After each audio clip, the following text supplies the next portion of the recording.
Hello guys, and welcome back to my 19th commentary video. In today's video, we're going to be talking about a crazy topic, one that we haven't talked about before. And today, we're going to be talking about the topic of iPhones. So, what is an iPhone? An iPhone is a device that you can hold in your hand, and basically you can do stuff like watching TikTok, scrolling on the weather app, and all sorts of good stuff. Now, why are iPhones useful? iPhones are useful because people can use them to get lots of types of information. And yeah, people basically just use them in their day-to-day lives, and they're very useful tools, which is why it is very important that the next iPhone, the iPhone 18, is coming out this September. I know, it's kind of crazy. I didn't think it was going to be coming out this early, but it actually is, and this is a big shock for me. But there are actually going to be some really big changes coming to the iPhone this year, which they actually haven't talked much about. They've kept it kind of on the down low because they want it to be like a big surprise when it comes out. But I'm here to tell you guys exactly what their plans are for the new iPhone. Okay, so this is unheard of stuff. No one has ever talked about this before. So let's get into this today. So the first thing we're going to talk about is the 2nm A20 Pro chip. Now this is a chip like never before. They've never built a chip this good. And the reason that they've never built a chip this good is because they haven't had the factory space to build it until today. So basically what they did a couple days ago is they built this big factory in Texas, and they're going to use it to produce a bunch of iPhone chips. And what they're going to do with these chips is, because the new factory is greater than ever before. They've never had a factory this good before, so it can produce tons and tons of chips that are way better than the old ones. And the fact that it's a 2nm chip is even greater, because the smaller the chips are, the more of the technology, or the smaller the stuff in the chips is, the more of it you can fit in the chip, right? So then that basically makes the chips faster, right? And what that's going to do is it's going to make it so they can fit more technology in the one chip. So instead of having like 20 transistors, which we had last year, they're going to have multiple hundreds of them, and it's going to basically make the phone run a lot faster. Now, the next thing, and this is really cool because this is something that Samsung can't replicate, and this is that they're going to have 30% higher efficiency next year on their iPhones. And now, the reason this is significant is because Samsung cannot copy this. If Samsung tries to copy this, they can't do this because they don't have a custom software like Apple does. Apple runs on iOS, which is built by them, but Samsung runs on Android, which is built by, I'm pretty sure, Google.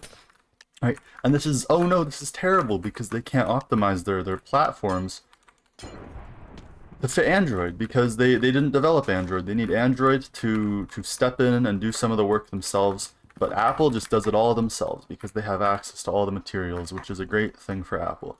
So it's going to be very efficient compared to last year, and yeah, it's going to be basically amazing.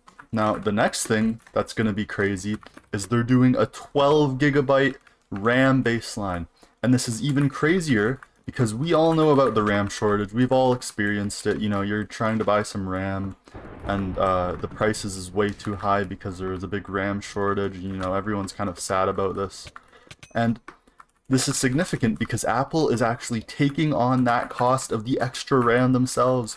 So the customers are going to be able to buy as much RAM as they want, up to 1200 GB next year on the next iPhone, and it's just going to be crazy because it's crazy about this is because RAM is temporary memory.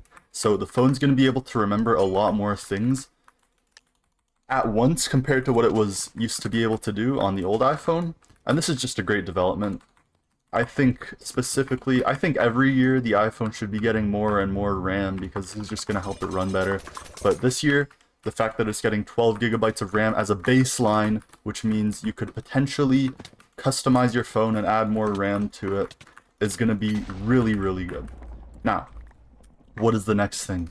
I know we talked about the graphics processing unit, the GPU, in an old video, but what's actually going to be happening is Apple is going to be giving a console-grade GPU, which eliminates thermal throttling. So what this is going to do is this is going to have way better cooling than they had in the past years. And this is going to be really good for the phone because then it's not going to overheat, right? And if the phone doesn't overheat, well, that's good for the phone because it doesn't overheat, right? So what this is going to allow the phone to do is it's going to be able to do a lot more things before it overheats, and that's good.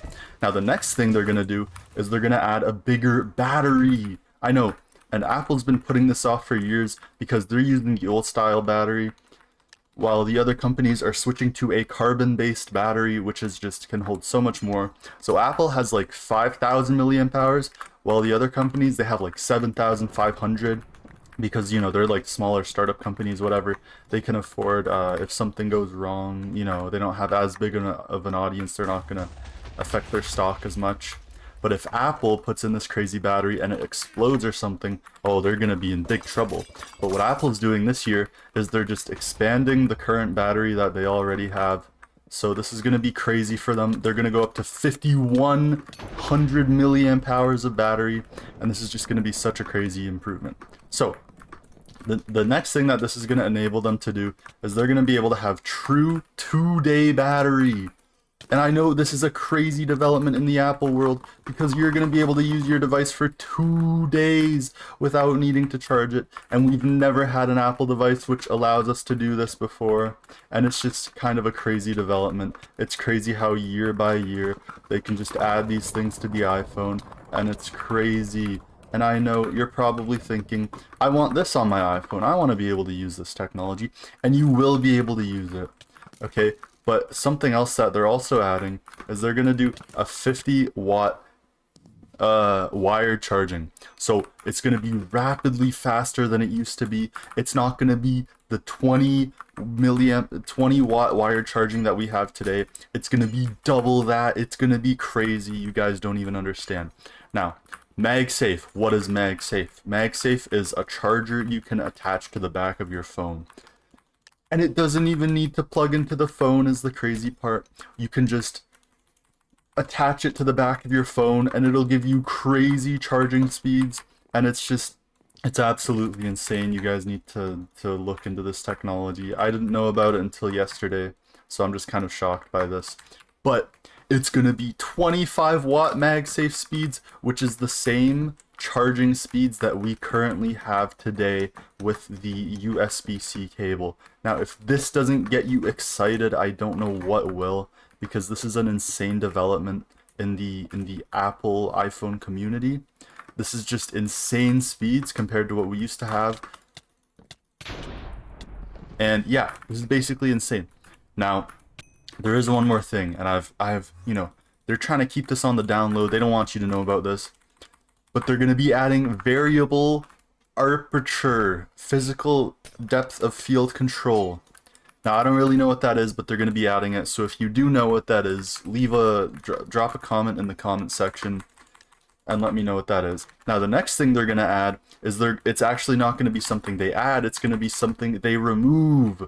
So in the past, what cameras do is they kind of over-process images to get everything to look as perfect as possible, but people don't really like this. They want their photos to look natural and they want their photos to look good at the same time. So what Apple's doing is they're actually going to be scaling back on this over processing, right? They're not going to be using, you know, this over processing. AI respects natural lighting is what it says. They're gonna be incorporating this into their devices next year, and it's just crazy how they're gonna be doing that, right? This guy just stole my kill, so that's not nice. Now, the next thing to talk about is night mode zoom. Now, night mode on an iPhone when you're taking photos and videos, generally it's not going to look as good as it does look in the daytime, because in the daytime there's a lot more light for the camera to go off of, right? But during the nighttime, it needs to kind of come up with some stuff on its own, just kind of make up some stuff to have the picture actually show everything, right? And this kind of makes it difficult for Apple, right? Because how are you gonna the photo taking a photo is basically just looking at all the light and where it's going and bouncing off of. You know, that's how your eyes work. And when there is no light, how the hell do you know what to do? It's just kind of confusing. So what they're going to be doing is they have a sensor, and it's going to be upgraded, and they're going to be able to have clear low light telephoto shots. So the telephoto lens is getting a crazy upgrade next year. And you guys, I'm so excited when I get my hands on the new iPhone 18 Pro. It's just going to be an insane upgrade, and I can't wait to use it, and I will make a new video once I get my hands on it. So thank you guys for watching, and I hope you have an amazing day. Goodbye, guys.